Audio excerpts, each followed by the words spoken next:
Pihak kepolisian Sekanan akhirnya menetapkan pelaku berinisial ARD usia 23 tahun sebagai tersangka yang tega melukai kedua orang tua kandungnya yang di Kelurahan Langga Payung, Kecamatan Sungai Kanan, Kabupaten Labuhan Batu Selatan. Setelah dilakukan pemeriksaan oleh pihak kepolisian, akhirnya motif pembacokan yang dilakukan tersangka kepada kedua orang tua kandungnya dilatar belakangi oleh sakit hati. Tersangka kerap kali dibandingkan dengan anak tetangga. Hal ini yang membuat tersangka khilaf dan tega melukai kedua orang tuanya dengan menggunakan sebilah parang. Diketahui sebelumnya sepasang suami istri warga lingkungan 45 mengalami luka akibat bacokan yang dilakukan oleh anak kandungnya sendiri.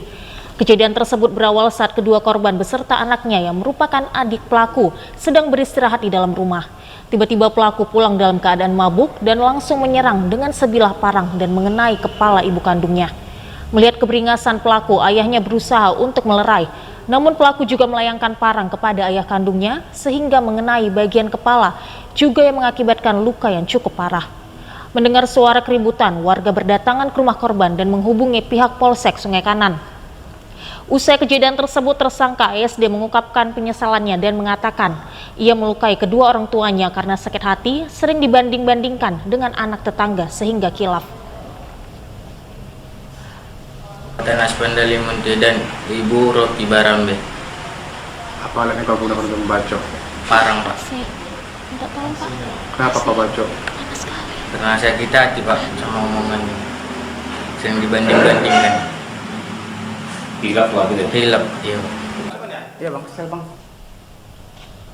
Kapolsek Sungai Kanan AKP Hutak Suhut mengatakan motif dari tersangka melakukan penganiayaan dikarenakan sakit hati dan tersangka dalam keadaan mabuk. Dari pemeriksaan awal yang dilakukan penyidik kita bahwa si ASD pelaku merasa dendam kepada kedua orang tuanya. Mungkin menurut perkiraan kita mungkin ada perlakuan yang mungkin tidak cocok dirasa si anak kandung. Dari pemeriksaan di TKP, personil yang TKP menemukan kaleng lem.